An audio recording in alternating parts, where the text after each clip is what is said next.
Melody आत्मा।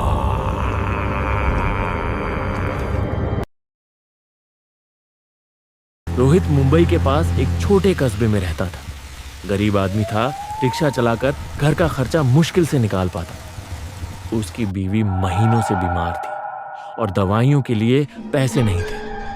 हर दिन वह भगवान से प्रार्थना करता, हे भगवान, मेरी मदद कर दो। एक रात लगभग 12 बजे जब रोहित खाली सड़क पर लौट रहा था, धुंध में उसे एक औरत दिखाई दी। वह लाल साड़ी में थी, चेहरा घूंघट से ढका हुआ। औरत ने धीरे से उसके हाथ में सोने का हार थमाया और बिना एक शब्द कहे अंधेरे में गायब हो गई। रोहित हैरान, लेकिन हार असली था। अगले दिन वह हार बेचकर दवा और खाने का सामान ले आया। अब हर रात ठीक 12 बजे वही औरत आती। बिना कुछ बोले रोहित के हाथ में एक नया सोने का हार रखकर चली जाती। रोहित की गरीबी खत्म होने लगी। उसका घर सोने चांदी से भर गया।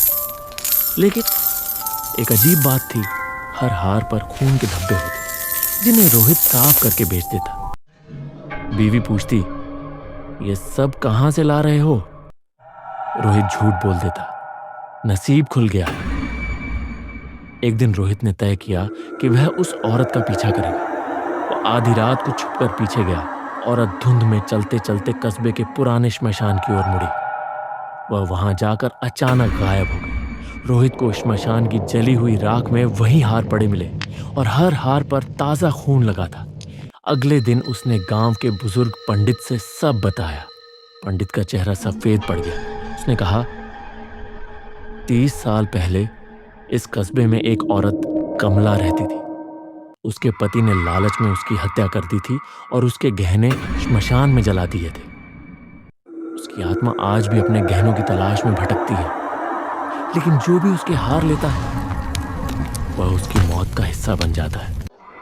उस रात रोहित ने और हार लेने से इनकार कर दिया, लेकिन ठीक 12 बजे औरत उसके घर के दरवाजे पर खड़ी थी। इस बार उसने हार नहीं दिया, बल्कि धीरे से बोली, अब तेरा समय पूरा हुआ, मेरे गहनों का कर्ज तू चुका। रोहित के शरीर पर अचानक खून बहने लगा, जैसे किसी ने उसकी गर्दन काट दी हो। बीवी चीखते हुए देखती रही और औरत का चेहरा पहली बार साफ दिखाई दिया।